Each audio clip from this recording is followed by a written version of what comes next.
বালুরঘাট যাওয়ার পথে মালদা টাউন স্টেশনে বৃক্ষরোপণ কর্মসূচিতে যোগদান করেন কেন্দ্রীয় শিক্ষা প্রতিমন্ত্রী সুকান্ত মজুমদার। মালদা টাউন স্টেশনের সামনে বৃক্ষরোপণ করেন তিনি। এরপর দক্ষিণ দিনাজপুরের উদ্দেশ্যে রওনা হন।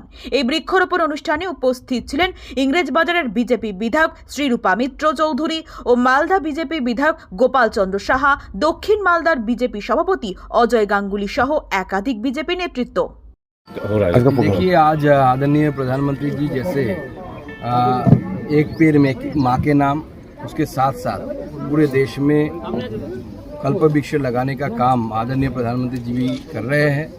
हम उनके ही पदांकों को अनुसरण करते हुए आज मालदा स्टेशन स्थित ये जो छोटा सा पार्क है मालदा स्टेशन के सामने, जो बहुत बढ़िया अमृत भारत स्टेशन बन के खड़ा हुआ है, Malda station, Malda town station, उसके सामने हमने भी एक पेड़ लगाया।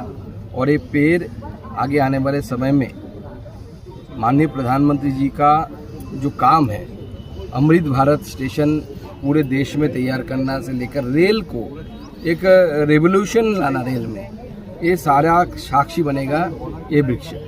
और जैसे आदरणीय प्रधानमंत्री जी एक पेड़ माँ के नाम के माध्यम से पूरे देश में लाखों की संख्या में पेड़ लगाए गए हैं और आदरणीय प्रधानमंत्री जी के निर्देशानुसार उनके मार्गदर्शन में इसके द्वारा पर्यावरण में भारी परिवर्तन आएगा। और एक पर्यावरण की काम आदरणीय प्रधानमंत्री जी ने जिस तरीके से अपनी माँ के साथ जोड़ा, हर व्यक्ति के लिए अपना माँ सबसे प्रिय होता है और माँ के साथ इस जोड़ने का महान काम आदरणीय प्रधानमंत्री जी ने किया है। हम उसको ही आगे बढ़ाएं। देखो, तृणमूल कांग्रेस সংখ্যালঘুদের ভোটেই জিতছে, এই বিষয়ে কারো কোনো সন্দেহ নেই। তৃণমূল কংগ্রেস সংখ্যালঘুদেরকেও বোকা বানিয়ে জিতছে, দিনের পর দিন বোকা বানানো হচ্ছে। সিএ এনআরসি নিয়ে মিথ্যে কথা বলা হচ্ছে, এনআরসি হওয়ারই বিষয় নেই, তবু বলছে এনআরসি এনআরসি এনআরসি। এসআইআর নিয়ে ভুল বোঝাচ্ছে, সিএ নিয়ে ভুল বুঝিয়ে আপনারা দেখেছেন মালদা মুর্শিদাবাদের বিস্তীর্ণ অঞ্চলে একসময় দাঙ্গা করানোর চেষ্টা হয়েছিল, কিন্তু সিএতে কারো নাম বাদ যায়নি।